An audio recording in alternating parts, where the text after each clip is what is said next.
bienvenidos a su programa 60 segundos en Buena Ley.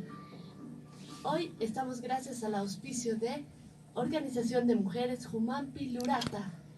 Y quiero dar la bienvenida también a mis compañeros Angie y Edwin. Muy buenas tardes. Buenas tardes, pues estamos ya todos listos para empezar esto que es 60 minutos en Buena Ley y por supuesto con mucha información, con entrevistas, con participación y todo ello porque queremos llegar hasta donde usted se encuentre, amiga y amigo oyente. Bueno, Edwin, buenas tardes. Buenas tardes, Angie Michel, buenas tardes, Mariela Quiroga, buenas tardes a nuestros radio oyentes que nos acompañan en este horario, y que en este nuevo horario, ¿no?, que tenemos de 4 a 6 de la tarde. Agradecerles por esa fidelidad con su programa. Y bueno, el día de ayer justamente hemos tenido un tema, un análisis y debate sobre un tema bastante importante, un tema coyuntural, pero por el tiempo mismo hemos querido dar un segundo espacio, es decir, un segundo programa para que podamos llegar a analizar lo que es justamente ese tema que el día de ayer habíamos dejado ahí a medias, como ser el tema del medio ambiente, de los incendios que están pasando. Muchas gracias, Angie. Bueno, sí, mandar un saludo también cordial a nuestro colega, amigo, y que también gracias obviamente a esa esencia de querer comunicar, de querer hacer periodismo y también periodismo de investigación, periodismo en todas sus facetas. Le vamos a dar un gracias por el micrófono, a través del micrófono, a Edgar Luna, que está en sintonía y que por supuesto nos sumamos a los 60 minutos en Buena Ley. Estamos ya entonces empezando el programa, haciendo un breve resumen de lo que habíamos tocado ayer, Edwin, porque hoy tendremos más información sobre otros aspectos. Hablaremos incluso del rol de las Fuerzas Armadas en estos incendios forestales. ¿Cuál será el rol? Nos hemos estado preguntando durante todos estos días, prácticamente de una situación de preocupación, de agonía ahí en la Chiquitanía y por supuesto también en la parte de la Amazonía donde están estos incendios. Exactamente. El día de ayer hemos llegado a tocar aspectos generales, por ejemplo, la injerencia, lo que es internacional, los hitos históricos que se han dado dentro, ciertas acciones históricas que también se han dado. Pero nos ha tocado un poco profundizar lo que es nuestro, ¿no? El día de ayer estábamos con la doctora, que en los próximos minutos estará ya en el set, tocar desde un punto de vista legal y tocar desde un punto de vista estratégico. No olvidemos que, las relaciones de poder que existen constantemente en la sociedad y en los individuos, hace de que existan pues entre los que gobiernan y los gobernados, ¿no? Existen esas relaciones de poder que, a veces es positivo en el sentido de que siempre y cuando sea para el desarrollo del país, pero cuando existen esas relaciones de poder que dan para malograr los derechos de la sociedad en sí, es algo negativo. Y tú ya lo decías, ¿no?, en el marco ya de nuestro espacio interior, decíamos, por ejemplo, ¿qué pasa con el rol de las Fuerzas Armadas? ¿Qué pasa con la legislación que tenemos incluso con respecto a lo que es dentro de la protección de los pueblos originarios? La legislación que, por ejemplo, también va con respecto a las consultas previas, la legislación del medio ambiente, la legislación, por ejemplo, de lo que internacional también con respecto a lo que es, por ejemplo, la biodiversidad, los bosques, las tierras, etcétera, ¿no? Una serie de aspectos legales y políticos que tenemos que sí o sí hablar. Muchas veces el tema político se hace bastante polémico, pero es necesario tocar, porque de esa manera podemos llegar a hacer el análisis correspondiente, ¿no? En este caso, resumiendo un poco el tema de ayer, no olvidemos que el señor Samuel Montaño era el que nos daba las pautas con respecto a lo que eran, por ejemplo, hitos históricos que se habían dado. Por ejemplo, se daban hechos de que como los poderes imperiales, Estados Unidos, China, Rusia, en determinado tiempo y espacio llegan a tener que dominar, ¿no?, a los pueblos, se llaman subdesarrollados, bajo mecanismos de manejo mediático, es decir, estamos hablando que es la economía. ¿no? Otro aspecto muy importante, por ejemplo, la parte legal. Y a veces, tomando en cuenta ese adagio popular, ¿no? Echa la ley, echa la trampa. Y también otro aspecto que habíamos tocado era, por ejemplo, que lastimosamente hay que decirlo a la sociedad. No leemos, no estudiamos, tenemos ahí, hoy en día al menos la tecnología está a nuestro alcance, pero no le damos esa pequeña lectura. Es más, haciendo un pequeño ejemplo, hay un documento, por ejemplo, que ahí puede estar incluso lo que es tu vida, como se dice, pero no lo leemos como debería ser, pero lo firmamos, pero cuando estamos firmando nuestra propia, vamos a llamar nuestra propia derrota, ¿no? Y en este caso de las leyes, por ejemplo, que es muy importante que lo vamos a analizar. Entonces, son grandes parámetros que de una manera general hemos querido el día de ayer analizar. Esperemos que en los próximos minutos lo hagamos más específicamente. Bueno, tomándote un poco la palabra, hablándolo un poco en lenguaje fácil para los jóvenes, especialmente que están en sintonía, ayer tocaba un punto muy importante, Samuel Montaño, que estuvo con nosotros y que nos decía una forma de manipular, ¿no?, a la población es precisamente la falta de información. En otras palabras, la ignorancia de muchos temas y de muchas temáticas que son soslayadas principalmente por la juventud. Pero hablando un poco de lo etario, la juventud, ¿qué es la juventud, Edwin? Repasemos un poquito eso porque estamos hablándoles a los jóvenes y también al adulto contemporáneo, que es tan importante en decisiones propias de un país, ¿no? Exactamente. Estamos hablando de, obviamente, edades entre los 17 años a los 45 más o menos, hablar de jóvenes y hablar también, obviamente, del adulto contemporáneo, ¿no? Gente que está realmente, si estuviera informada, podría ayudar a tomar decisiones apropiadas en un país solo con estar informada. Y algo que me impresionó y que dijo pues el señor Montaño era que precisamente para la manipulación se utiliza mucho la tecnología. Tú sabes que, por ejemplo, los televisores, ¿no?, que llegan a nuestro país tienen de todo. Unos tienen un poquito más, otros menos, están al alcance de cualquier bolsillo, al igual que los celulares, ¿no?, que van cambiando y cambiando de modelo continuamente y que son utilizados, mal utilizados, diríamos, porque ahora que tenemos el acceso al internet, tenemos acceso a varios libros, la facilidad de poder tener en la pantalla un libro que podríamos bien leer e informarnos, los videos, los audios que muchas veces se transmiten a través de algunas páginas, importantes temas se tocan a través de esos videos, de esos audios y de libros sobre todo. Pero ¿qué pasa con la gente? Elegimos otras opciones que también nos da el celular, el chatear con el amigo, los compromisos que muchas veces son obviamente a corto plazo, ¿no? Nos vemos con los amigos, estamos un momentito, estamos en una zona de confort completamente falsa, porque después cuando existan los problemas serios, donde no hemos podido decidir, donde no hemos podido ni siquiera incidir, obviamente nos vamos a arrepentir de haber botado tanto tiempo en algo que no nos sirve para nada. Es muy cierto, ¿no? Ayer se tocaba el tema, por ejemplo, de la información. Y la información desde tiempos inmemorables en el desarrollo del ser humano, en la sociedad mismo, ha sido un mecanismo o un instrumento de poder, ¿no? ¿Y esto por qué? Porque no olvidemos que a través de la información uno puede desinformar, informar, pero informar para ciertos propósitos, ¿no? Claro. Tú tocabas un aspecto muy importante, la juventud, ¿no? ¿Qué es la juventud, la niñez, ¿no? Para nuestro tiempo se decía es el futuro, ¿cierto? Se manejaba muy de una manera el muy... discurso ese, ¿no? El futuro, discurso, ¿no? El que va a venir. Exactamente, cuando sabemos muy bien que la niñez, la juventud, e incluso los hombres ya en etapa de maduros, los de la tercera edad, ¿no? Somos el presente, claro.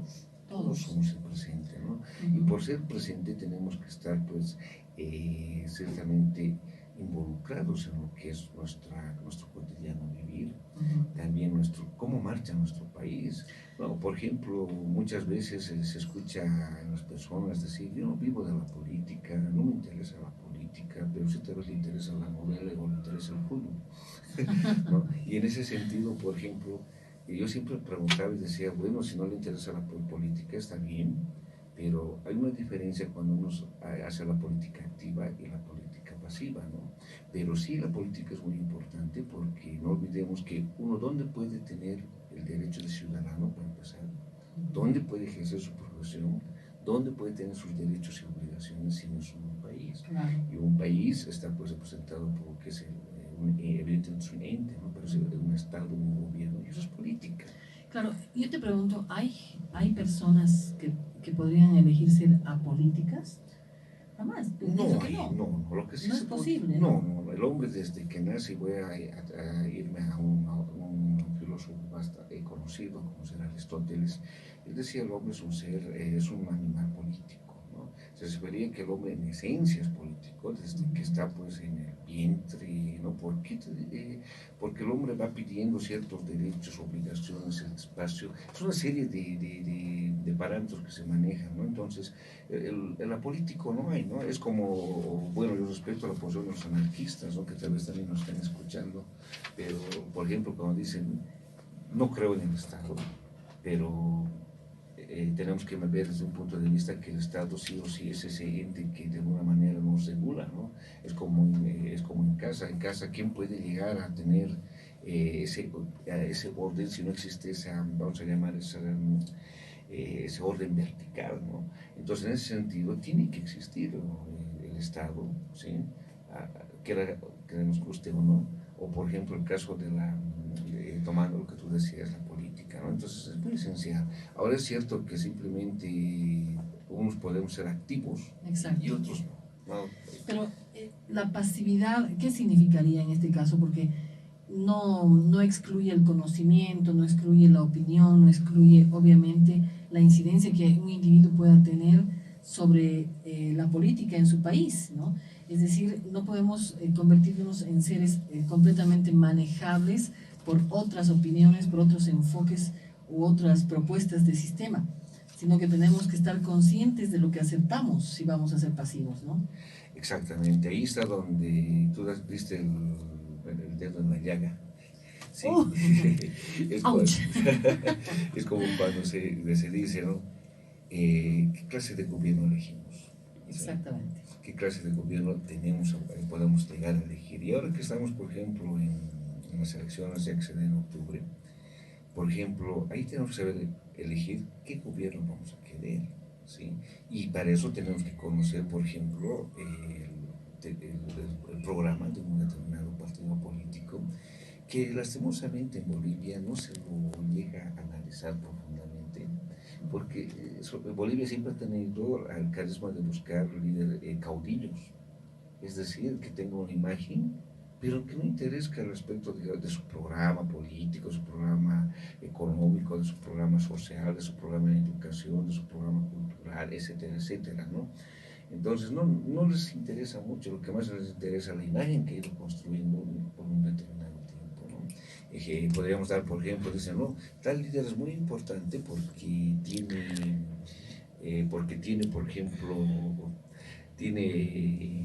como se dice, tiene una imagen, pero que ha ido construyendo un negativo positivamente, sí, pero ¿será que esa imagen será suficiente para hacer desarrollar ese país?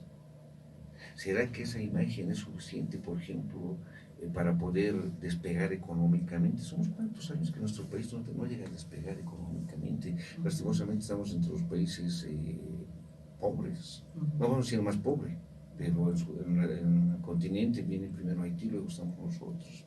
Entonces, ¿cuándo vamos a poder despegar económicamente? Ahora, es cierto, ¿no?, que dicen, y hay ese cotidiano comentario que se dice, ¿no?, bueno, los anteriores gobiernos eran peores que los de ahora, y hemos llegado a una costumbre, de acostumbrarnos a los hechos de corrupción, a los hechos de mal manejo del Estado, ¿no? Y voy a dar un pequeño ejemplo para poder ser más prácticos, ¿no? Sabemos que robar es malo, ¿sí? Pero cuando uno dice, no, bueno, ha entrado el ladrón a mi casa, pero bueno, me ha dejado el televisor, es bueno el ladrón. Aceptar que nos roben, claro, ¿no? Y que, bueno, legitimar la acción del robo, ¿no? Exactamente. Qué pena. ¿No? Pero yo te digo, en esto de la imagen que tú hablas, quisiera profundizar un poquito este claro, concepto de imagen que lo manejamos como imagen institucional, corporativa, imagen del país, imagen personal. Todas estas cosas quisiera profundizar un poquito para ver que realmente dentro de la política debería estar inclusive regulada la imagen, ¿no? Es decir, que represente mucho la realidad de lo que se ofrece, que no sea un pantallazo, como tú decías, ¿no? Que vamos a esforzarnos en primera instancia por nuestra imagen, y que finalmente ocurra que estamos terminando un mandato con todo lo contrario que habíamos pintado en esa imagen, ¿no? Hablemos de esto, pero después de la pausa, por favor, le voy a pedir a Aldo que vamos a conocer a nuestros anunciantes también, a quienes obviamente hacen posible este espacio, y luego estaremos ya con un nuevo espacio en 60 minutos en Buena Ley. Este pequeño corte comercial, y ahora sí vamos a presentar a nuestro invitado especial, el señor Samuel Montaño. Muy buenas tardes y bienvenido al programa. Buenas tardes, gracias. Gracias, Samuel. Samuel Montaño, como todos conocen ustedes, él es un experto en lo que es seguridad y estrategia del Estado y también estrategia militar. Conoce muy bien, el día de ayer estábamos con él justamente tocando ciertos aspectos generales, como ya les había dicho al principio, pero ahora lo que queremos es ganar el tiempo y hemos quedado ya en lo que es justamente la parte de lo que es lo interno. ¿Qué está pasando en lo que es la Chiquitanía, sí, ¿no? Se nos traba ya tanto la Amazonía y el Pantanal. Sabemos muy bien que, bueno, existen ciertas posesiones que se están dando tanto del gobierno, pero, bueno, Samuel, la gente tiene esas dudas. ¿Por qué no se ha dejado a mandar en los primeros, vamos a llamar las primeras horas del incendio? Ni siquiera primeros días, primeras horas. Cuando tenemos unas fuerzas armadas que de alguna manera podrían cumplir ese rol, porque no olvidemos que el rol de las Fuerzas Armadas en la Constitución Política del Estado indica seguridad interna y externa, ¿no? Y en este caso son ambas circunstancias. ¿Por qué no se ha mandado a las Fuerzas Armadas? Ahora, cuando hablamos de Fuerzas Armadas, por ejemplo, hablamos muy bien de que, por ejemplo, los aviones, helicópteros, que, bueno, en este gobierno también se llegó a comprar helicópteros chinos, ¿no? ¿Sí? Y ahí tal vez nos vas a aclarar la figura, por qué no han estado allá en el momento del incendio. Aviones Hércules, si tú lo decías, en Latinoamérica teníamos la más alta, bueno, cantidad de los C-130 o Hércules comúnmente llamados. Entonces la gente se pregunta, ¿por qué las Fuerzas Armadas no cumplen ese rol en tiempos de paz? ¿Sí? Porque tienen que de alguna manera responder a lo que es esa formación que ellos tienen, ¿no? Y evidentemente no son bomberos, pero sí podrían haber hecho mucho. Bueno, empezaremos por ahí, Samuel. Bueno, gracias. Mira, primero, porque la mayor parte de los países, cuando existen ese tipo de catástrofes, acuden siempre a las Fuerzas Armadas, ¿no? No solamente en incendios, en inundaciones, terremotos, etcétera, etcétera.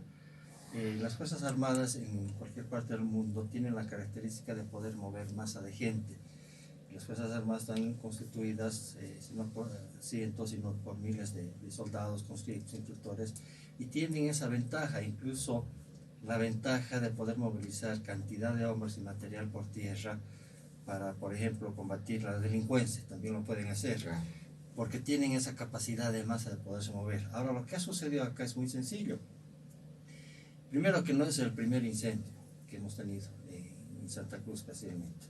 Han habido otros que han sido también graves. Se acordarán ustedes, en el último periodo del presidente Lula, había un incendio grande en Santa Cruz y el presidente Morales le pidió desesperadamente, tanto a Lula como al gobierno de Kirchner, los famosos aviones cisternas. Ambos países tuvieron la razón para negarse a ayudar, porque los aviones Hércules que operan en aquellos países los tenemos acá, pero la mayor parte de nuestros aviones Hércules fueron desviados para servicios comerciales, un mal servicio que ha hecho la Fuerza Aérea fuera de nuestras fronteras.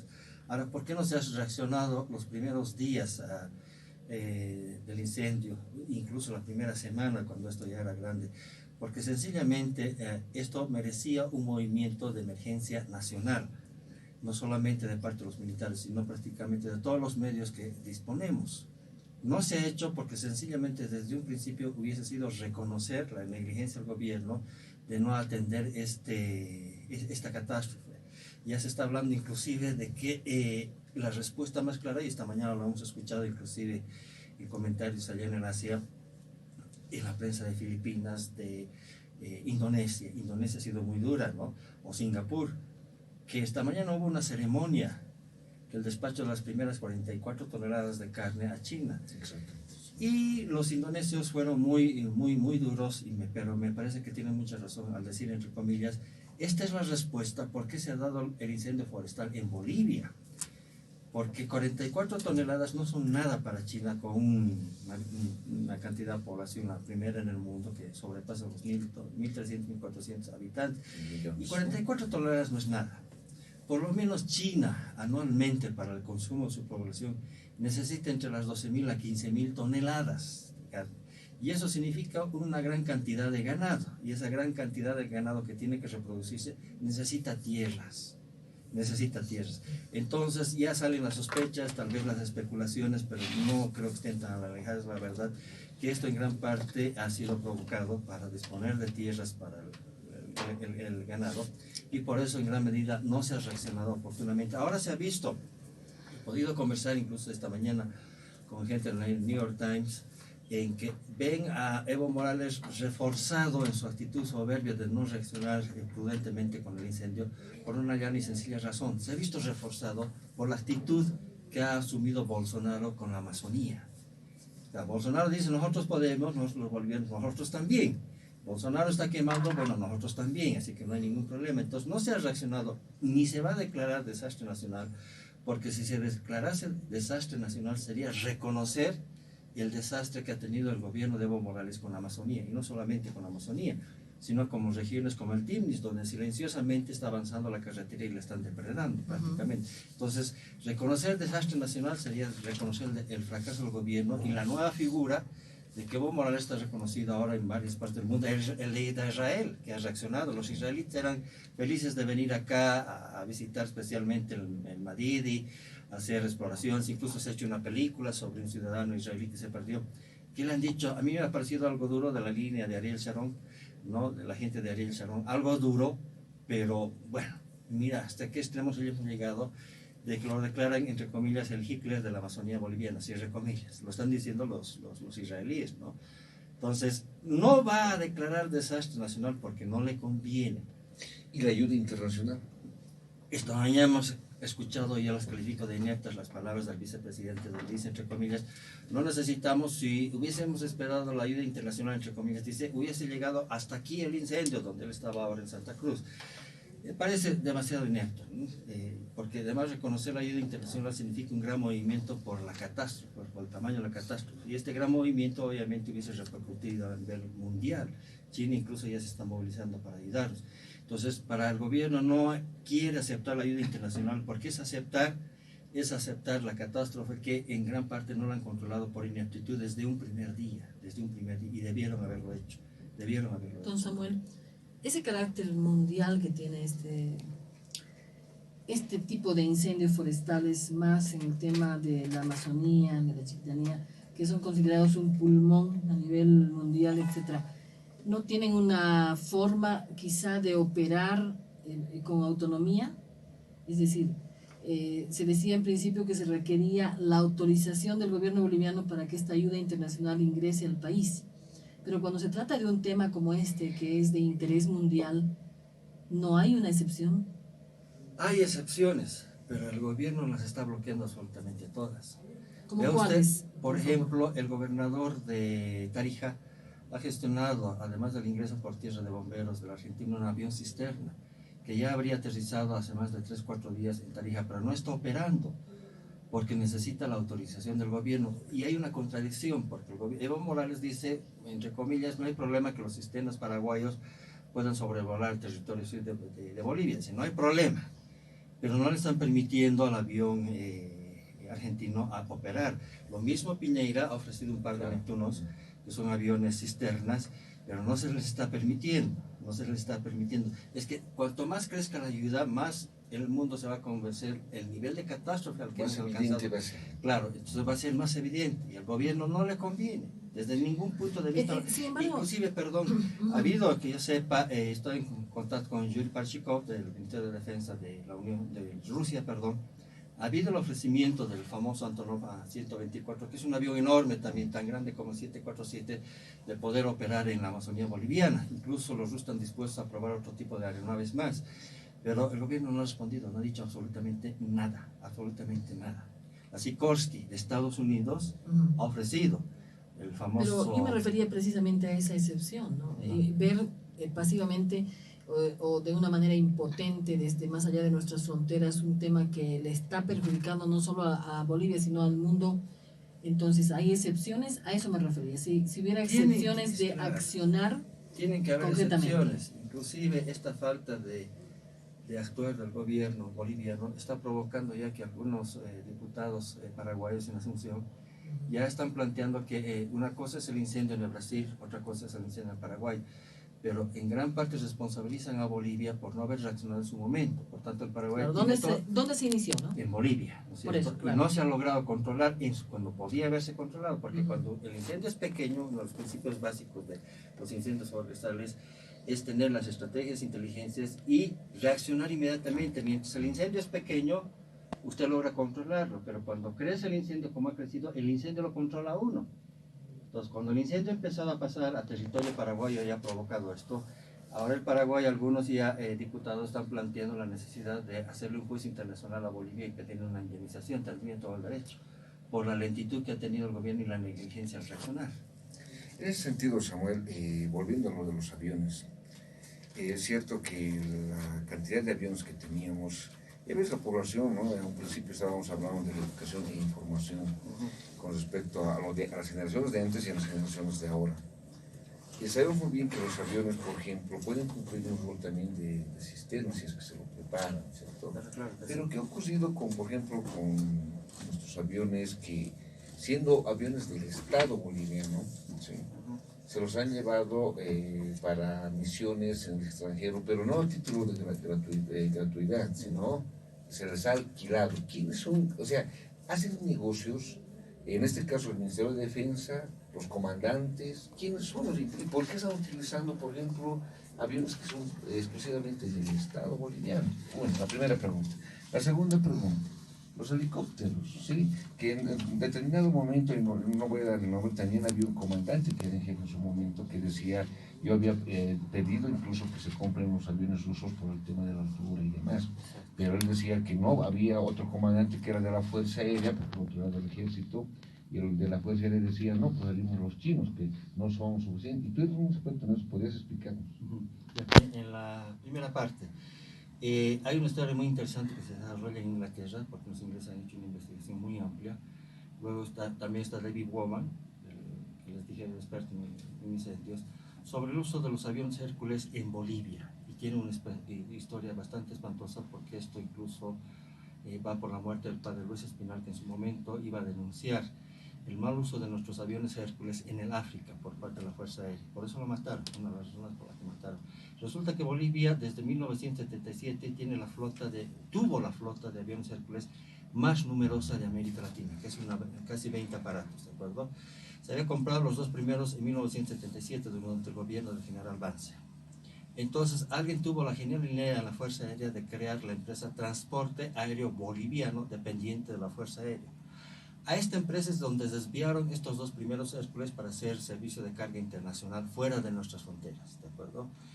Incluso hubo una persona, un general que murió en forma muy misteriosa, para mí que lo suicidaron, general Luis García Pereira, que se había opuesto a esto y apareció muerto, apareció suicidado. Posteriormente el mismo padre Luis Espinal iba a denunciar el mal uso de estos aviones Hércules en el África. Él descubrió esto, motivo por el cual al parecer mataron al padre Luis Espinal. La mayor parte de estos aparatos que vinieron Hércules los compraron de segunda y tercera mano para mantener en vuelo la flota de transporte aéreo boliviano que hace un servicio de carga fuera de nuestro país, algo que no les corresponde a los militares. En el año, si no me equivoco, 1989, Bolivia se entera del mal uso de estos aviones cuando un primer Hércules es derribado en Zambia, por la guerrilla en Zambia, ¿no? Y ahí todo el mundo se entera que Bolivia alquilaba sus aviones para este tipo de operaciones en el África, la empresa Transafric, que se dedicaba al tráfico aéreo en el África, ¿no? Años después, pese a que aquí se hizo un escándalo, que los militares tuvieron que retornar con el único avión Hércules que teníamos, un segundo avión se cae en Angola, un segundo Hércules boliviano. Otra vez juicio, me acuerdo, el general Dardo estaba metido incluso en los negociados de la venta de los motores de los aviones accidentales. Fue todo un escándalo. Inclusive, con el pago de un seguro de uno de los aviones que se cayó en el África, la Fuerza Aérea compró un avión carguero DC-8, un tetrarreactor, que lo entregó incluso sin saber de lo que se trataba el expresidente Jaime Paz Zamora. Y decían, caramba, el TAP entra a la era del jet, sorpresa para todos, ¿cómo es que la Fuerza Aérea compra jet cargueros cuando su misión es otra? Y el carguero era exclusivamente para, igual, volar fuera del otro país haciendo comercio internacional. Pero resulta, y que hasta ahora casi nadie ha sido castigado, que descubren que cuando este DC-8 entra al país, hace un solo vuelo a La Paz, Santa Cruz, haciendo un cabotaje y aterriza definitivamente en La Paz, en el aeropuerto de La Paz, porque descubren que el tren de aterrizaje delantero estaba rajado y nunca más despegó. Estuvo casi durante 5 años parqueado en la plataforma de transportes aéreos militares y finalmente el Congreso autoriza a la Fuerza Aérea mediante una resolución vender a una empresa panameña el avión como fuente de repuestos. El avión que nos había costado $5 millones, lo venden en poco más de $1 millón. Fue todo un escándalo y nadie dijo absolutamente nada. Todos nuestros Hércules han estado volando fuera de nuestro país. He ahí el por qué la Fuerza Aérea del Brasil, cuando Lula y Cristina Kirchner, Néstor Kirchner todavía era, ¿por qué se negaron a enviar sus Hércules? Y a mí me parece muy bien, hicieron una representación que el general Corpina en el Brasil, de decirle entre comillas, ¿por qué vamos a mandar nuestros Hércules a Bolivia cuando ellos tienen los propios que lo están mal utilizando fuera de su país? Por eso no enviaron los aviones Hércules, ni del Brasil y peor la Argentina. ¿Se acordarán ustedes incluso cuando se fue la DEA, cuando se fue el NAS, además de los helicópteros que nos dejaron 2 aviones Hércules? Ya uno de estos lo pintaron con los colores del TAP, con las palabras del TAP, y lo pusieron en servicio para transporte aéreo boliviano. Para pasajeros. Para carga fuera de nuestro país. O sea, ese avión que debió servir para nuestras tropas, para los incendios, para los paracaidistas, para llevar carga a las poblaciones donde no llega la aviación comercial como los demás Hércules, lo han transferido al TAP para que siga haciendo el mismo servicio que hace la Fuerza Aérea. Tenemos que hacer una pausa. Samuel, le pido por favor unos segunditos, pero le voy a dejar una consultita a propósito de esto que estamos escuchando, obviamente. El uso, también la información de la aviación militar, ¿no es cierto?, debería estar o está regulada, debería ser quizá de conocimiento, de manejo público. Esto, por favor, ¿nos podrías responder después de la pausa? Claro que sí. Angie, que indicaba, ¿qué es con respecto a los aviones, no? Sí, les reitero la pregunta, ¿no? Porque creo que debe tener curiosidad nuestra audiencia también sobre este tema, que nos hace suponer que nuestros aviones militares no están cumpliendo su función y obviamente también estarían siendo alquilados. Pero entonces, ¿cómo es el uso? ¿Cómo es la información sobre el uso, sobre obviamente el stock que existe de esta aviación militar en nuestro país? ¿Debería ser conocida? ¿Debería estar regulada? En este ámbito, ¿puede ayudarnos un poquito, Samuel, por favor? Claro, esto debió ser regulado porque no es la primera vez que se denuncia. Yo digo, desde el padre Luis Espinal, también quien nos habla, y varias otras personas, incluso miembros de la Fuerza Aérea, pero infelizmente, sobre todo en el actual gobierno, no se ha tocado ni se va a tocar a los militares, porque no solamente nuestros aviones, es el negocio que se hace con equipo de defensa civil, que se lo han llevado para ser alquilados en Haití a título de cascos azules. No se nos va a tocar, y esto lo digo con experiencia, porque alguna vez que he conversado con diputados, no solamente en este gobierno, sino en varios, de que hay que controlar el tráfico de armas que algunas veces salen de las Fuerzas Armadas, el mal uso de los aviones, etcétera, etcétera. Por una llana y sencilla razón, todos han coincidido en responder lo siguiente, entre comillas: no podemos tocar a los militares porque los necesitamos, cierre comillas. Es decir, aún estamos con la idea, en América Latina, en la mayor parte de los países, que necesitan de los militares para sostenerse en el poder. Porque, por ejemplo, si no fuera por los militares, Paz Extensor no hubiese podido implantar el 21-60, porque fue gracias a una movilización militar. Ni Evo Morales se hubiese mantenido, y además son una fuente de poder de voto, porque las Fuerzas Armadas solamente en conscripción tienen una capacidad entre 30 y 35 mil votos obligados. Es decir, ha sucedido varias veces en las elecciones que en las unidades militares alejadas se advierte, se controla el conscripto, o votas por este o no hay libreta militar, así de sencillo. Por eso debía haber una regulación, muchas veces lo han planteado, muchas veces lo han reconocido incluso diputados, senadores del MAS, que iban a hacerles investigaciones porque aquí en Bolivia todos se investigan, ¿no? Pero no se ha llegado ni se va a llegar a absolutamente nada. ¿Por qué? Porque es un poder que necesitan de las Fuerzas Armadas. Entonces tenemos que suponer que en incendios forestales como este que se ha dado, por ejemplo, en estas últimas semanas, una ayuda temprana no ha sido posible precisamente por ello, porque se podía incluso ayudar. Usted tiene un ejemplo ahí de un tipo de avión que en otro país se ha convertido obviamente en una especie de tanker, ¿no? Es decir, que podía ayudar a apagar el incendio. Así es, al margen, pero no contamos con eso. correcto, al margen de los 130, los Hércules que hemos hablado, Transportes Aéreos Bolivianos desde el 2007 incorporó un total de 6 aeronaves BAE 146 para el transporte de pasajeros. Se dedicaron al transporte comercial, una misión que no les corresponde a la Fuerza Aérea. Y no, aquí no viene el pretexto de que, entre comillas, contribuimos al desarrollo nacional. No, esa no es una contribución, ¿no? Era una vergüenza que mientras las Fuerzas Aéreas de los países que nos rodean operaban militarmente, nosotros presentábamos aviones comerciales incluidas azafatas dentro de una rama militar, ¿no? Ahora, ¿por qué mencionamos también los aviones BAE 146? 6 hemos tenido, 5 operables y 1 como fuentes de repuestos. Los británicos han recuperado varios de estos aviones en el mundo, de segunda, tercera mano, accidentados, etcétera, etcétera.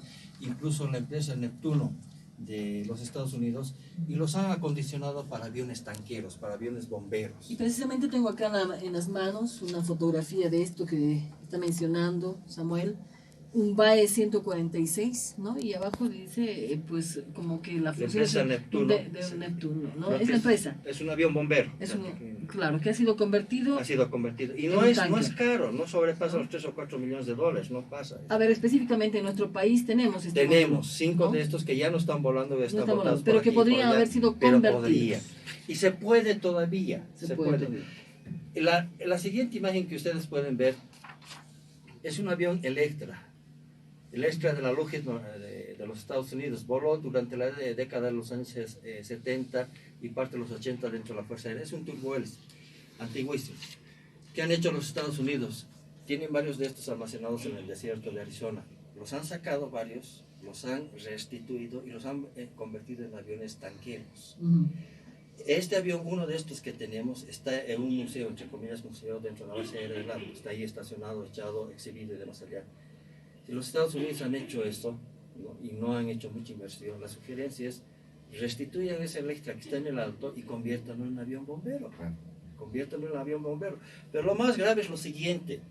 Ustedes han escuchado que el presidente Morales, que a mí me ha parecido una oferta demagógica, y con esto comparte mucho la Boeing de Estados Unidos y la Lockheed de Estados Unidos, ha anunciado la compra de un posible supertanque.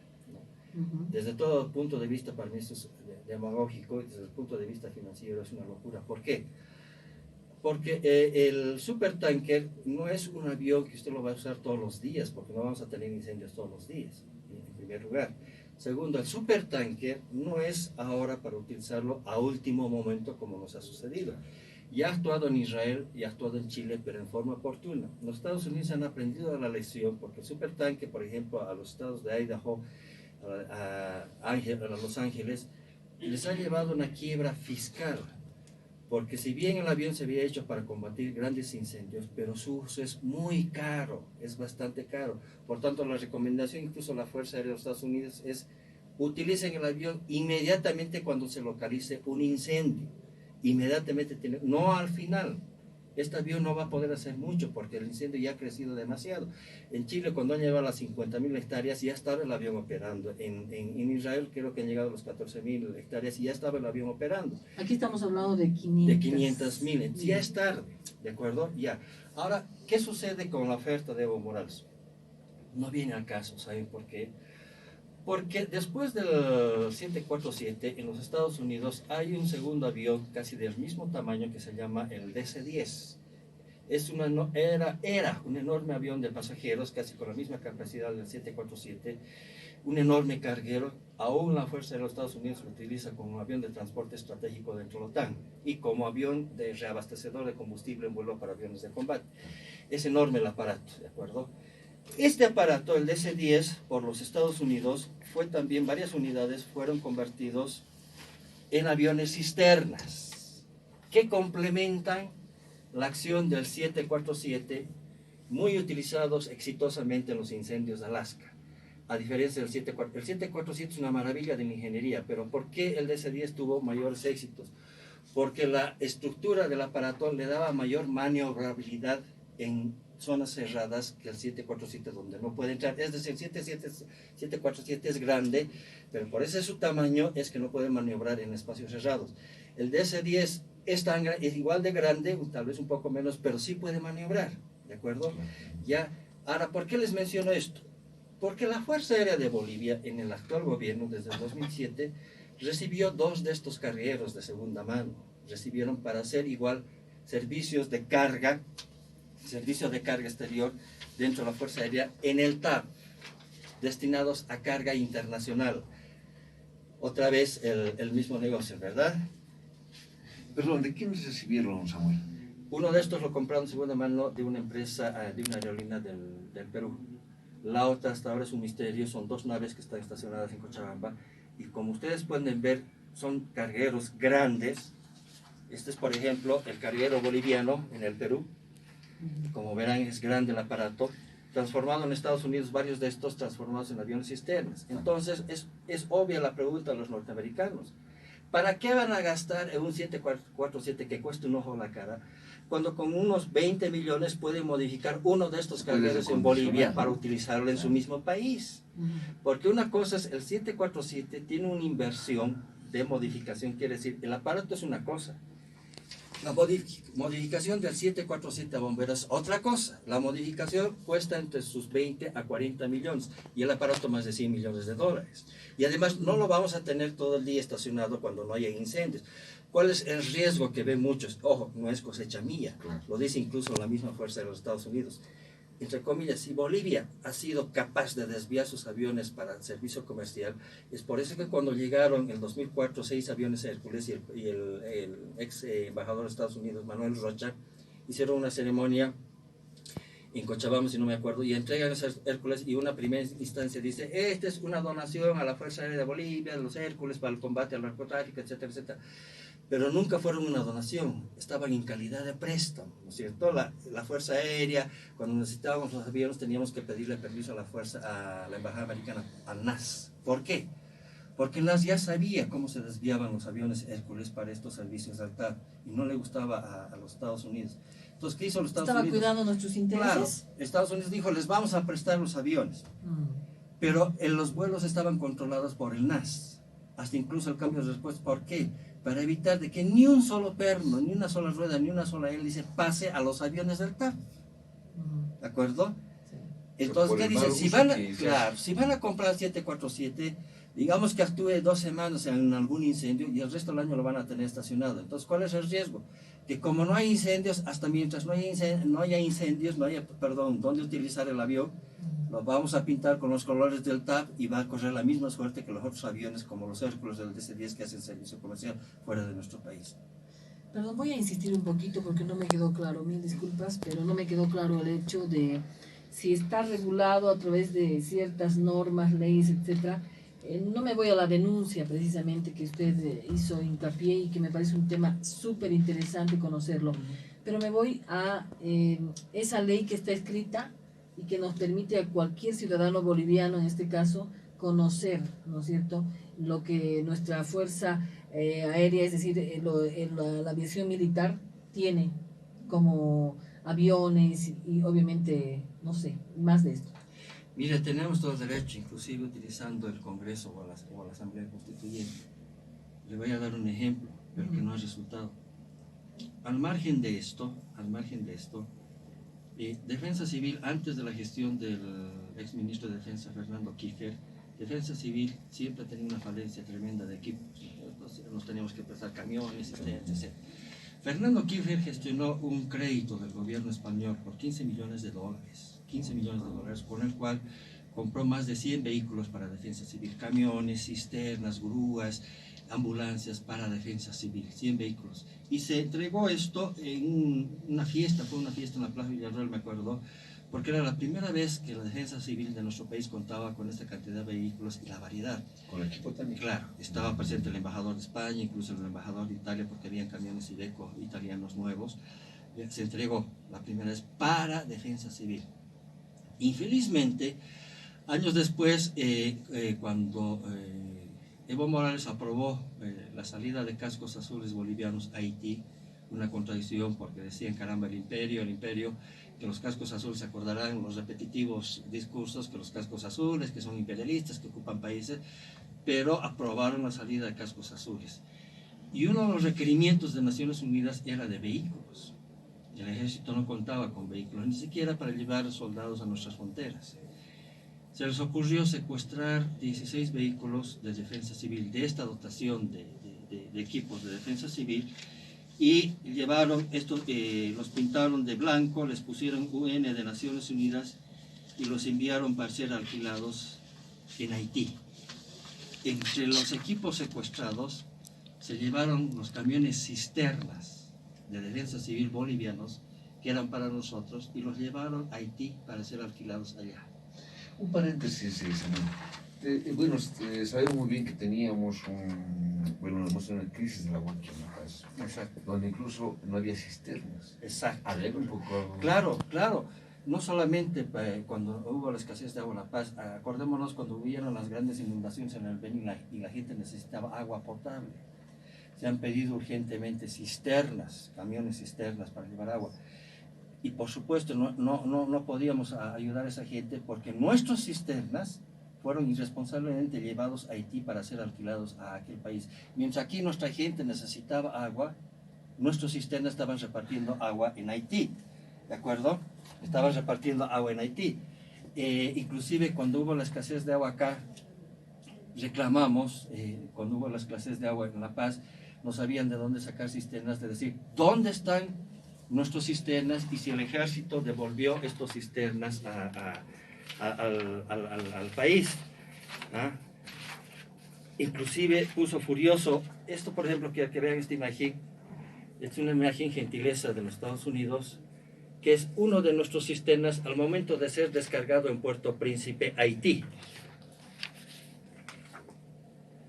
Aquí si se fijan en la parte derecha de la fotografía es el patio del Estado Mayor, donde además de otros vehículos de defensa civil está uno de los cisternas que se llevaron a Haití. Y hemos reclamado, y además fue la diputada Ninosca Lazarte que encabezó una investigación y evidentemente el ejército reconoció que se habían llevado estos equipos, pero bajo el argumento, entre comillas, que no eran equipos para desastres en Bolivia, que eran chatarra y se los habían llevado a aquel país, lo cual era absolutamente falso. Bueno, ahí vamos a quedar un ratito. Y hay un poco Tenemos más. que hacer, sí, vamos a volver con Vamos a esto que hay continuar. más, por supuesto, vamos a continuar. Hacemos el corte, por favor. Bueno, Samuel, te hacía la pregunta justamente, Angie, con respecto a lo que, bueno, es bueno aclarar ciertas figuras porque a veces uno no lo comprende, ¿no? Porque nosotros mismos que estamos en el medio a veces nos desubicamos porque esta información, evidentemente, estas informaciones tienen que saber la población. Y saber que cómo estamos en el país andando, cuando tal vez gobiernos de corte liberal, sí, tú lo decías, el gobierno de, por ejemplo, de Kiefer, cuando estaba de ministro Kiefer, se había comprado este lote de, bueno, se había, no comprado, pero bajo un crédito del gobierno español, entonces, pero se los ha dado una mala utilidad, ¿dónde está yendo ese dinero? Pero a ver que Angie vuelva a hacer la pregunta. Bueno, la verdad es que la gente como que nos sigue, nos escucha y se debe estar preguntando, ¿no? Entonces, ¿qué pasa? El hecho de no tener en nuestro país lo que compramos, obviamente, para el tema de, en cierto momento como este, un incendio forestal exige, ¿no?, un avión que pueda ayudar a apagar esas llamas. No lo tenemos. No tenemos en depósito aviones que han dejado de funcionar por alguna razón, que tienen algún desperfecto y han sido archivados, por así decirlo. Así es. Siendo que ya existe la posibilidad de poderlos transformar, por una parte. Por otra, hemos tenido la oportunidad de contar, obviamente, con ciertos tipos de aviones, con ciertos tipos de otro tipo de también movilidades, etcétera, cisternas y todo ello, que tampoco están funcionando en el país, porque nos preguntamos a inicio de un incendio, también estos cisternas como el llamado, el que tenemos acá en la plaza, podría servir, este Neptuno, por ejemplo. Todos los cisternas podrían servir, ¿no? Hemos visto la fuerza con la que obviamente despachan el agua y podría servir en un inicio, pero no los tenemos para el uso y para el bien del ciudadano boliviano, porque están fuera del país, eso es de lo que estamos hablando ahora. ¿Y qué es lo que retorna? Para que la gente lo tenga bien claro. Retorna dineros por alquileres de estas cisternas, de estos aviones y todo ello. Estos dineros tampoco son bien utilizados, ¿no? O sea que no está la seguridad del ciudadano boliviano en primer lugar. No está, y lamentablemente lo estamos comprobando con este incendio de tal magnitud que lo han estado viviendo en la Chiquitanía y en parte en la Amazonía. Pero esto es también en gran parte complicidad con el gobierno, sobre todo el actual. Y le voy a terminar diciendo esto: Gaceta Oficial de Bolivia, Decreto Supremo 28760, ¿ya?, del mes de agosto del 2006. Además de que se les permitió secuestrar vehículos de defensa civil, entre ellos los cisternas, para ser llevados a Haití y alquilarlos, Evo Morales firmó un decreto, con el cual autorizaba al ejército utilizar fondos de su presupuesto 2006 para, entre otras cosas, además de comprar otros 11 vehículos, comprar 4 tanques remolcables de agua, también para ser llevados a Haití. Y aquí ustedes lo van a leer, dice que el decreto tanto, etcétera, etcétera, que por tratarse de un requerimiento prioritario y urgente, no se llama licitación para enviar estos vehículos motorizados a Haití. Es decir, que además de lo de defensa civil, les hace un decreto para que gasten de su dinero y comprar más equipos, entre ellos tanques para agua, para ser llevados a Haití. Y en Haití no había ni guerra civil, ni terremoto, ni incendio, ni nada. Haití era un producto de la invasión norteamericana, y como no había policía ni ejército en Haití, se escudaron en Naciones Unidas. Y miren cómo el presidente Morales firmó este decreto autorizándoles llevar más equipo, gastar más equipo, y no hay nada de esto para nosotros, ni para incendios, ni para inundaciones, ni para nada. ¿Dónde van esos dineros, Samuel? A las arcas de los militares en este caso. Esos dineros que retornan como alquileres, ¿no? De aquello que debería estarnos sirviendo en este momento para resguardar la seguridad del boliviano. Pero es que no solamente es este equipo que se han llevado, mire que reclamado siempre, o los militares reclaman el potenciamiento, entre comillas, de las Fuerzas Armadas, además de haber perdonado a los militares que hicieron el secuestro de los misiles y los entregaron a los Estados Unidos a la potencia. Mire usted, el regimiento Tarapacá tenía como 12 tanquetas, que las famosas Urutu, que se compraron del Brasil en el gobierno de General Vance, 12, ¿ya?, entre las pocas que tenemos. Se les ocurrió, han tenido la genial idea que 5 de estas, igual los han pintado de blanco, sin permiso del Congreso, les han puesto UN de Naciones Unidas, y primero las han llevado unas 5 en enero del 2005 a El Congo para ser alquiladas a Naciones Unidas. Las otras 5, 6, 7 tanquetas que quedaban en el Tarapacá de esta clase, una de estas canibalizaron, y para llevar las otras 5 a ser alquiladas a Haití, por día de operación y en pago de alquiler. Entonces, aquí nos reclaman potenciamiento a las Fuerzas Armadas, que además de haber entregado los misiles a una potencia extranjera, lo poco que tenemos lo envían a otros países para ser alquilados. Cuando yo he reclamado a algunos generales, caramba, ¿cómo se les ocurre hacer esto con lo poco que tenemos? Respuesta: mira, me dicen, Chile, que está en Naciones Unidas, o el Brasil ha enviado tanquetas, ha enviado vehículos, pero Chile, entre lo que fabrica y adquiere en armamento, en el caso de tanquetas, está llegando casi a las 1000 unidades en su ejército. Entonces los chilenos, brasileños pueden regalar, chauchichar, alquilar, lo que sea, menos nosotros. Claro, lo tenemos. Y además, ¿por qué no han hecho como en otros países? El Uruguay, por ejemplo, le ha aceptado a Estados Unidos ir a Haití como cascos azules, pero con la condición, la ministra de Defensa, Azucena Berrotti, allá en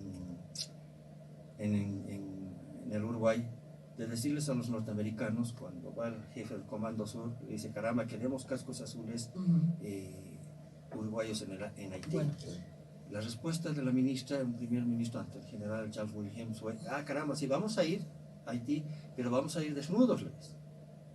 BBC todos se ríen, y el general norteamericano se queda consternado y vuelve a plantear, no, necesitamos los cascos azules, Uruguay, sí, cómo no, pero vamos a volver a ir desnudos.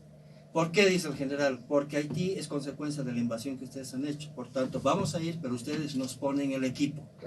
Y a Estados Unidos le puso el equipo, lo contrario sucede con nosotros. Ya, usted pronunció el tema de Chile, ¿no? Para que la gente que nos sigue tenga una idea, ¿no? Solamente voy a extraer una partecita de esta nota que nos tiene que dar una idea de cómo se trabaja con las Fuerzas Armadas en Chile.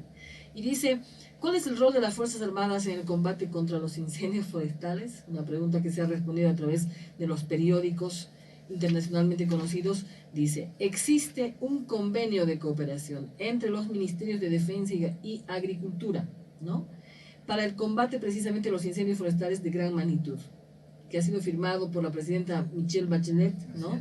Para potenciar la acción de la cooperación nacional forestal. Correcto. Los efectivos de las Fuerzas Armadas, dice, constituyen un factor clave como recurso de segundo escalafón y retaguardia de los brigadistas de la CONAF, que en este caso es un similar a lo que usted mencionaba, para enfrentar, dice, los incendios forestales. Clave. Correcto. Y en nuestro país no contamos. No contamos con los ni para hacer convenios, ni para pensar que podríamos estar realmente resguardados, ¿no? Mira, a pesar que me van a decir chilenófilo, he tenido mucho contacto de estar con bastante gente del ejército de Chile. Y hace poco me hacen, y me lo dicen en serio, no es por disminuirlos a ustedes, pero podemos enviar 4 expertos militares a ayudarles a hacer una organización logística militar que no la tienen. Y saber, le voy a complementar esto otro. ¿Por qué no estamos preparados? Yo digo absolutamente para nada. En la gestión de Walker San Miguel, ustedes han escuchado esto, los campos minados, ¿cierto? No teníamos una unidad de ingenieros militares porque la ingeniería militar, una de sus especificaciones es despejar campos minados, tener ingeniería. Resulta que en la gestión de Walker San Miguel se hizo un convenio con la Escuela de Ingeniería de Texas San Antonio, se llama, del norte de Chile, de ingenieros militares, a la cual fue un grupo de militares bolivianos a recibir instrucción del ejército chileno en el despeje de campos de minas. Imagínense, ¿no? También ha habido, no me acuerdo muy bien si no me equivoco, el apellido Cordero o algo así, un subteniente del Colegio Militar de Aviación, que fue a la Escuela de Aviación Militar en Cerrillos, Chile, a recibir instrucción a los aviones Pilián de Chile, instrucción básica. En una medida, Chile nos ha estado destruyendo indirectamente a nuestras casi inexistentes capacidades militares. Qué increíble ese momento. Bueno, entonces, lo que dijo, perdón, sí. Angie, ¿no? Angie, sí, sí. ¿No? Es que es obviamente Chile, que no tiene el territorio forestal que nosotros tenemos en dimensiones. Imagínense. El incendio que han tenido en 2016 les ha obligado a esto, porque ahora Chile tiene una buena flota, tanto aérea como naval, porque los navales también están equipados para combatir esto. Yo le voy a dejar una pregunta así un poco flotando para que le responda primero a Edwin, pero se me viene esto, ¿no? Es un tema de patriotismo, es un tema de civismo. ¿De qué se trata realmente el poder actuar así cuando uno, Edwin lo dirá como que relaciones de poder, ¿no? Pero en su momento, cuando se tiene que responder al país del cual uno es de origen, porque el presidente, el vicepresidente, los ministros, todos deben ser por ley de origen. Entonces, ¿qué pasa? ¿Es falta de patriotismo, civismo? ¿De qué figura estamos hablando? A ver, señor, puedes responder. ¿No hay ¿Sí? pausa? No, yo pensé que tú querías preguntar algo. Bueno, a ver, un poquito Anotando retando lo que ella o decía. pensando. Es cierto que todos los gobiernos que hemos tenido hasta ahora, bueno, vamos a tocar el tema que es áspero para ellos, ¿no? Sí. Bueno, han sido falta de interés, más que todo del patriotismo, ¿sí? No del patriotismo ni del chauvinismo, ¿no? Que son extremos que evidentemente dañan lo que es un determinado país.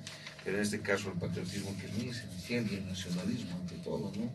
Es cierto que las Fuerzas Armadas juegan un rol de mucha importancia, ante todo de seguridad interna, pero cuando tú decías que expertos chilenos enseñan a nuestros hombres aquí, entonces, ¿qué seguridad interna tenemos? Ninguna, por un lado, ¿no?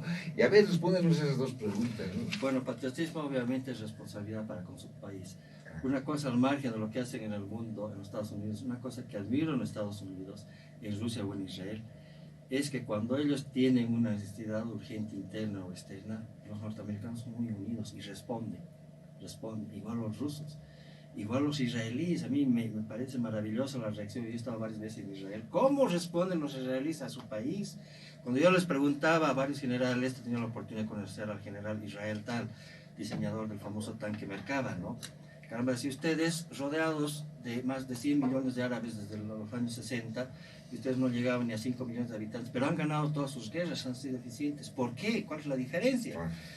Respuesta, me dice, ¿sabes qué? Africanos, latinos, israelíes, europeos, americanos, chinos, todos somos iguales de inteligentes y capaces. A nosotros, lo que nos ha hecho, digamos, no superiores, sino eficientes frente a los árabes, ha sido nuestra necesidad de existir porque no teníamos otra alternativa. Y el patriotismo no se hace desde que tú desfilas o pintas una pared o haces ese tipo de actividades. Funciona desde que empiezas a educar a tus hijos en la casa. Es la educación, solamente eso, la educación es lo que hace avanzar un país. Por eso hemos llegado a ser eficientes. Y claro, ¿qué patriotismo podemos tener al margen de la ideología política cuando teníamos, digamos, una incursión del Che Guevara y hemos tenido militarmente la única victoria militar, una de las pocas victorias militares? Y esta victoria la convierte el presidente Morales en una derrota al obligar a nuestros generales a gritar patria o muerte, una arenga ajena que le corresponde a Cuba, a otro país. A ver que Donald Trump le diga a los norteamericanos hasta morir, que la consigna rusa que griten los militares norteamericanos o los chilenos gritando la consigna argentina, etcétera, etcétera. Cuando el presidente Morales hace eso, rompe y demuestra la falta de patriotismo de nuestros generales. ¿De acuerdo? Porque al imponerles un patria o muerte, les está imponiendo una derrota a lo que ha sido la campaña del Che Guevara. Claro. Y en ese sentido, por ejemplo, Samuel, sabemos muy bien que los excombatientes de la guerra de Nicaragua, de la guerrilla de Nicaragua, no reciben nada del gobierno. No, es más, han reclamado incluso ya hace 3 años, dos años a 3 años aproximadamente, otras organizaciones fueron las que más bien les han dado su reconocimiento, les han dado su valor, sus medallas, ¿no? En cambio el gobierno no estaba de acuerdo en entenderlo. Es que claro, ha sido muy específico el gobierno, muy prepotente desde que se unió el gobierno, que es la invasión. Las Fuerzas Armadas cumplieron una misión, sean de izquierda, derecha o extraterrestres, las Fuerzas Armadas cumplieron, ¿de acuerdo? Pero como tuvo esa ideología que se trajo desde Cuba y que los militares son culpables de la muerte del Che, lo único que hizo el presidente fue darles una condecoración al estandarte de los excombatientes. Pero no sé si está de acuerdo con lo que le voy a decir, Samuel, pero creo que no todo es malo, ¿no? Porque ese episodio también, aparte de lo que usted menciona, ha tenido algo bueno.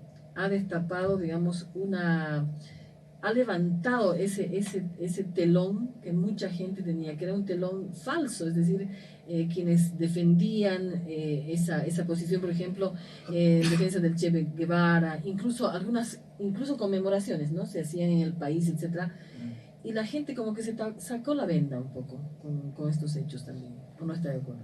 ¿En qué sentido? En el sentido de que, ¿por qué defender esto, no? O sea, ¿por qué? Como que un razonamiento que no hubo antes, como tomar conciencia de que estos pasajes no tenían nada que ver con el ciudadano boliviano y no teníamos por qué enarbolar, digamos, ciertas luchas que no eran nuestras, precisamente. Exacto, que no eran nuestras. A eso me refiero, que se quitó un poco la venda en los ojos de muchos. La pregunta del millón para los bolivianos. Ajá. Nosotros somos un país terriblemente conflictivo y muy convulsionado. No es cierto, Naciones Unidas no acepta el hecho que nos hayamos declarado un país pacifista. ¿Por qué? Porque somos el país en América Latina con el mayor índice de guerras internacionales, golpes de estados, convulsiones internas y donde todo el mundo tiene dinamita en las calles, ¿no es cierto? Ahora bien, en lo del Che Guevara, se han puesto a pensar, ¿hubiésemos aceptado un presidente cubano-argentino si hubiese triunfado Che Guevara? Por si hubiese triunfado esa guerrilla, ¿quién hubiese servido al presidente? Hubiese sido Che Guevara. Y difícilmente lo hubiésemos aceptado acá. Difícilmente lo hubiésemos aceptado. Se imponía y estábamos como en Cuba. Y estábamos como en Cuba, ¿no? Bueno, un aspecto también que quisiera que cuál es tu criterio, bueno, saber nosotros, por ejemplo, con lo que tú decías hace rato, vamos a relacionado a la educación. Es cierto que la educación nos hace conocer con muchos aspectos que desconocemos, ¿no?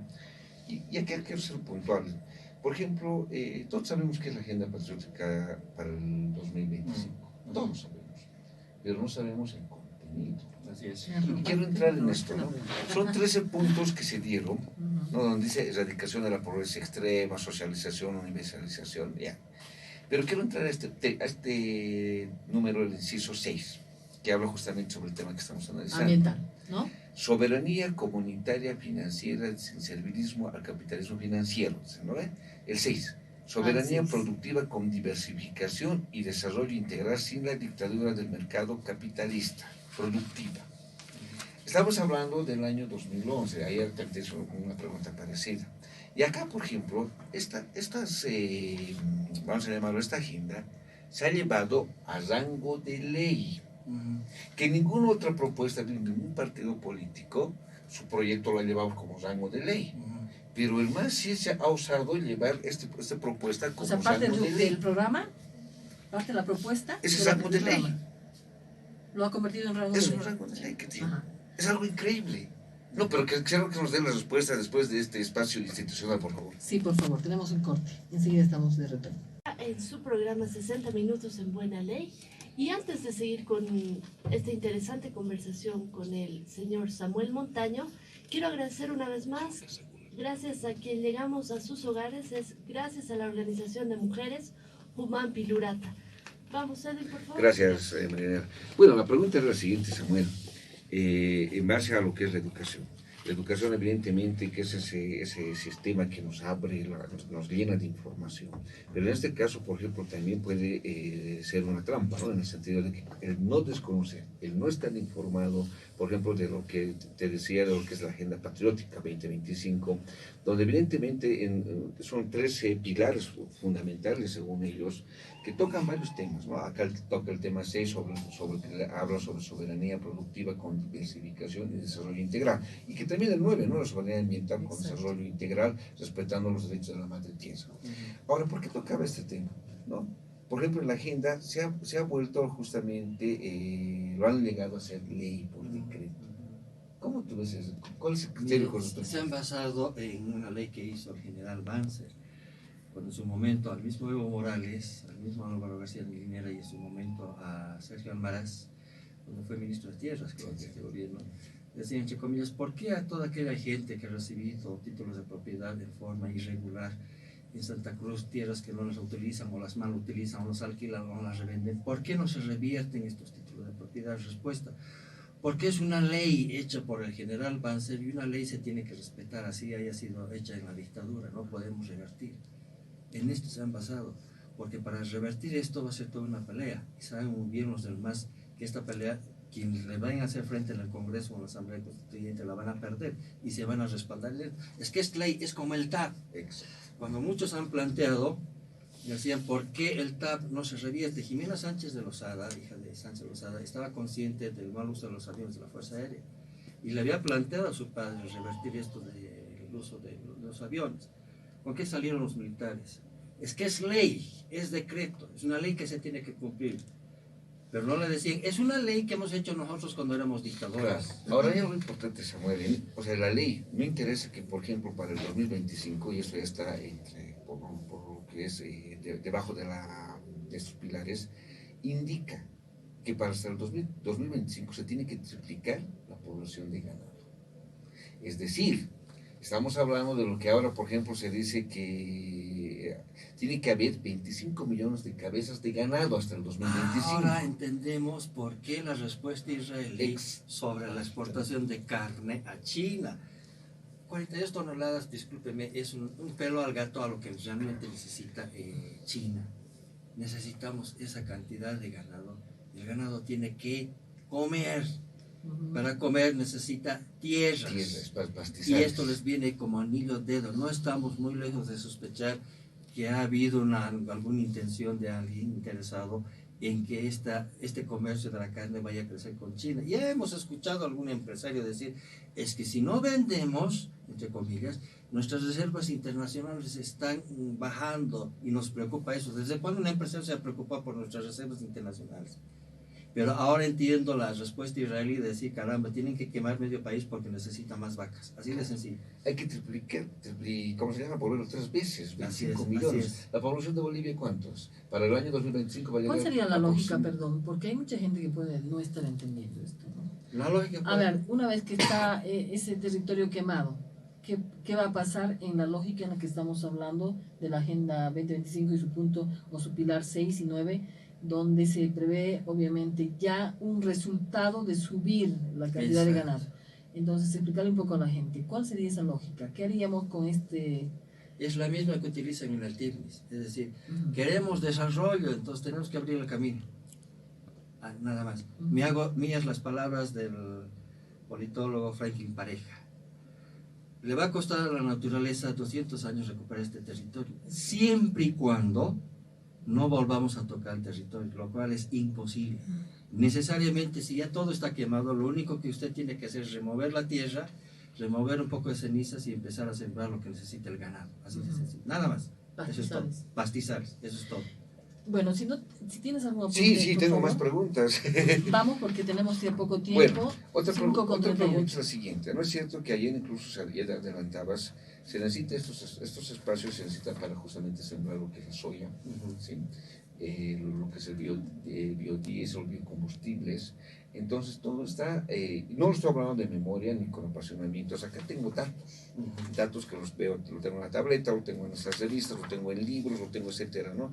Y es más, por ejemplo, ¿cómo hacemos entonces para evitar que ocurra esto? Porque a ellos no les va a interesar seguir quemando lo que tú decías, medio país, o aunque todo el país lo van a quemar con tal de tener ganancias, porque acá en su agenda de los 13 puntos lo dicen. Y acá está este investigador que es Pablo Solón, justamente da esta investigación e indica, la agenda patriótica en ningún momento analiza cuál sería el impacto para el medio ambiente. Miren, si lo tomamos para mí desde mi punto de vista una acción hasta de fuerza, para hacerle entender al actual gobierno, hoy le ha tocado a Santa Cruz, mañana le va a tocar al Beni, más tarde a Pando, y después al norte de La Paz. El Madrid ya está en peligro. Cuando han venido los israelíes, pese a que el gobierno les puso visa y demás, han venido científicos israelíes y noruegos a ver lo del Madrid. Y se les ha parado los pelos de punta porque no hay ninguna medida que proteja este parque, ya se está avanzando. Los cocaleros ya han entrado, quieramos o no, al TIRNIS. Esto de la coca se ha convertido en un cáncer que está haciendo metástasis en nuestros parques. Y al gobierno no le interesa porque también son un apoyo tan importante de esos cocaleros que hay que darles tierra. La tierra en el Chapare ya no sirve, están avanzando hacia el norte del país, Entonces, para mí es una acción de fuerza, no queda otra. Porque el gobierno no está entendiendo, no está siendo consciente de lo que está pasando. ¿En qué consistiría esa acción de fuerza? Yo en este caso estaría muy de acuerdo con una opinión que se ha dado incluso dentro de la misma OTAN, o entiende las buenas o entiende las malas. Eso significaría inclusive incluir un golpe militar o un golpe de Estado o algo por el estilo, porque no podemos seguir así. Claro. Es un mal ejemplo y además, yo le digo, Evo Morales se ha sentido reforzado con la opinión de Bolsonaro respecto a la Amazonía. Claro. Y en ese sentido, por ejemplo, ¿qué hacemos con la parte legal? ¿No? Bueno, evidentemente que se puede derogar, se puede abrogar, tenemos para eso mecanismos constitucionales, incluso para llamar a una constituyente, para llamar a varios, que la sociedad decida, ¿no? Por ejemplo, ¿por qué digo esto? Por ejemplo, muchos han escuchado lo que es el sistema de planificación integral del Estado, SPIE, que se basa en el manejo exclusivo de lo que es el pueblo. O sea, todo está controlado, vamos a llamarlo, pensado metódicamente para que nadie pueda llegar a querer buscar vacíos legales. ¿Sabe? Esto es muy parecido, esta redacción, a lo que hizo Nikita Khrushchev con Bielorrusia, Ucrania, Kazajstán y Kirguistán. Casi lo mismo, es como si lo hubiesen copiado del ruso, lo hubiesen traducido en la época de la dictadura de Stalin y Nikita Khrushchev. Es decir, hacerlo de tal forma que después tú no puedes reclamar y tener las manos completamente quietas y atadas, ¿no es cierto? Han hecho eso. Y esto no viene de este gobierno. Alguien nos ha asesorado, algo así como este sistema de impuestos que es muy abusivo, ha venido de afuera y aquí les han hecho las modificaciones que les ha convenido por conveniencia, nada más, ¿no? Bueno, estamos en un momento bastante singular, ¿no? Porque estamos a poco tiempo de las elecciones. Entonces, no sé si realmente es conveniente quizá hablar de estos temas como un resumen, ¿no? Habíamos hablado antes de que usted llegue, Samuel, con Edwin, de lo que significa la imagen. Hablamos en todo sentido la imagen personal, la imagen institucional, corporativa, imagen de partido político, etcétera, etcétera. Y luego esa imagen se convierte en propuesta. Y ahora estamos viendo que una propuesta se puede convertir en ley, ¿no? Entonces, ¿cómo la ciudadanía realmente tiene que tomar muy en cuenta este tema de la imagen, ¿no? Aclarando lo siguiente, si me permites, Angie. Por ejemplo, sabemos muy bien que todo partido político, toda organización política tiene un determinado programa, plan de trabajo, plan ¿no? de gobierno. Pero el boliviano se caracteriza por no interesarle mucho lo que es el programa, sino lo que le interesa es la imagen. Es no lo que era la pregunta de Sí, no, pero redondeando un poco la idea, ¿no? Claro. No debería interesarnos tanto, digamos, esa imagen, ese pantallazo que nos dan, sino más bien lo que decía usted ayer, ¿no? Comenzar a manejar la información.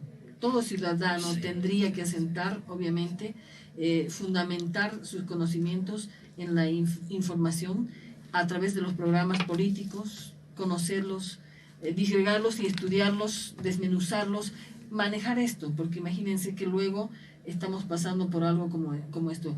Rango de ley, pero sin embargo puede existir la posibilidad, ¿no? En un futuro las leyes se derogan, se abrogan. ¿Es una esperanza? No. Es una esperanza. Mire, qué interesante lo que usted dice.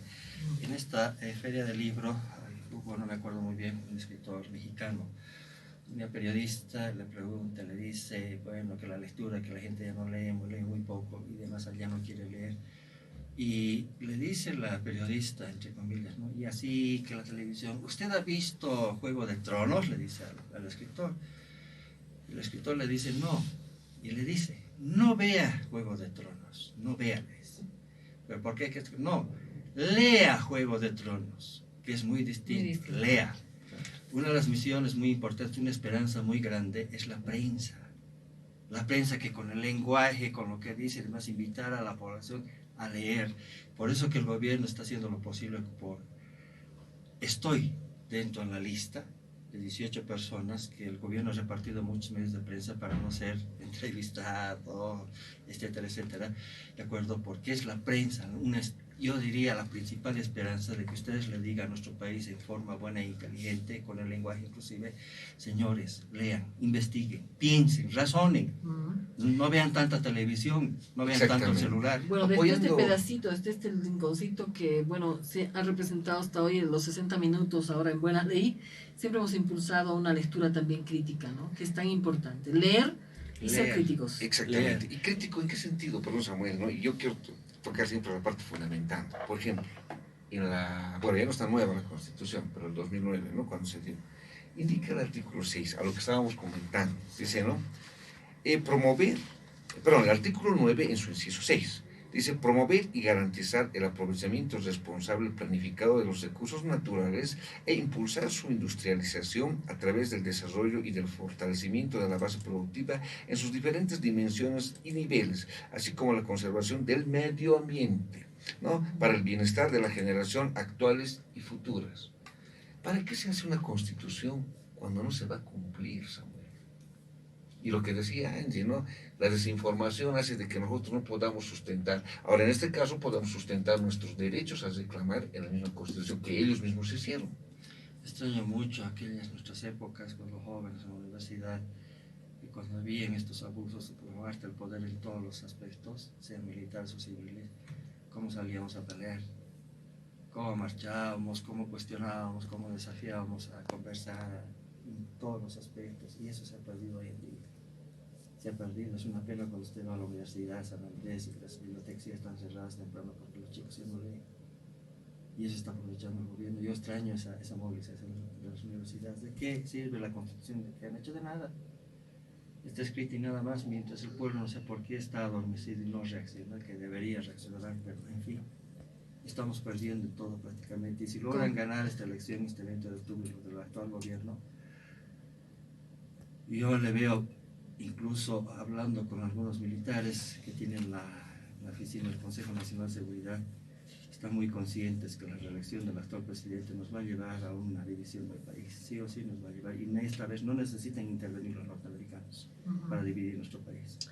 Con el hábito, con la recuperación del hábito lectura crítica, ¿no? De una lectura Exacto. crítica, podríamos hacer tanto entonces como ciudadanos. Pero además, no sé si Edwin me permite, pero en alguna otra mesa, alguna otra tertulia, yo lo invito a Samuel a que pongamos también sobre la mesa, ¿no es cierto?, esto que está pasando como algo tan que le parece a usted, no solamente a usted, algo realmente fuera de su naturaleza. Es decir, usted dijo que somos un país conflictivo, que no nos permiten catalogarnos como otra cosa, pero sin embargo ahora estamos muy pacíficos.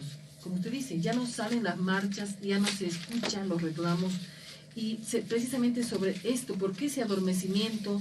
¿Por qué hemos llegado a resumir todas esas ganas de decir ciertas cosas como ciudadanos, con nuestro derecho de opinión, que además debería ser respetado, nuestro derecho de incidir también en nuestra realidad? ¿Por qué estamos tan callados, tan pasivos? Yo le desafío a hablar de esto también a Samuel, para que podamos conversar y llevar esto a los hogares, a donde nos reciben con el programa. Sí, mire, el gobierno está utilizando una pantalla muy inteligentemente, una estrategia muy inteligente de comunicación.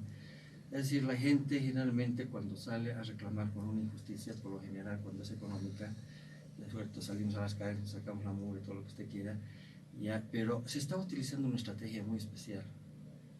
Mira, yo puedo haber ocasionado este desastre, pero estás bien económicamente. No estamos bien económicamente, no hay devaluación, no estamos como la Argentina, no estamos como Brasil, estamos bien. Sin que el país tenga la oportunidad, y hay la oportunidad de que usted que pueda ver que detrás de esa pantalla estamos con una presión económica grande, porque este gobierno, si llega a ser nuevamente gobierno, va a tener que tomar medidas económicas y va a tener que hacer una campaña para convencernos de esto. Ahí va a empezar el fin de este gobierno. Justamente un paréntesis ahí, Samuel. Se decía de que por qué está haciéndose, bueno, se está haciendo estas, lo que se llama el saqueo comúnmente, es porque sabemos muy bien que nuestros hidrocarburos ya no dan los dividendos económicos, las regalías ya no dan. Entonces están viendo en esta nueva opción, aparte que eso también hay una presión geopolítica de parte de lo que es China y Rusia. Entonces es la otra opción de poder explotar los recursos naturales. Así es. ¿No? Tenemos que hacer corte y es el último ya, se nos fue el tiempo, Edwin. No sé si quieres redondear, tienes 30 segundos. Bueno, más bien le pediremos sus conclusiones brevemente despedidas, Samuel. Por Bueno, favor. para concluir yo solamente quería mostrarles esto. Es una caricatura, les he mostrado ayer, ¿no? Que me mandaron los niños del Japón. Se trata de una película de Disney, de Permíteme, Aviones la voy a 2. mostrar a la pantalla Ya. así cerquita, para que Se trata también de en redes una podamos ver. película de dibujos animados de los aviones que hablan, que es una historia de una combinación de aviones y equipos de tierra para combatir incendios forestales. Los japoneses me dicen, Carlos, si los niños han entendido a través de esto y tu presidente con semejantes incendios no lo entiende, podemos enviarle la película porque de algún modo tiene que entender lo que es un incendio forestal. Gracias, gracias don Samuel Montaño por estar con nosotros, por haber obviamente dar tantas luces a nuestros oyentes y a nosotros mismos. Lo invitamos entonces para una próxima, ¿no? Pero claro que sí, con mucho gusto. Gracias. Cerramos tertulia, por favor, y luego tenemos un cortecito, el último ya.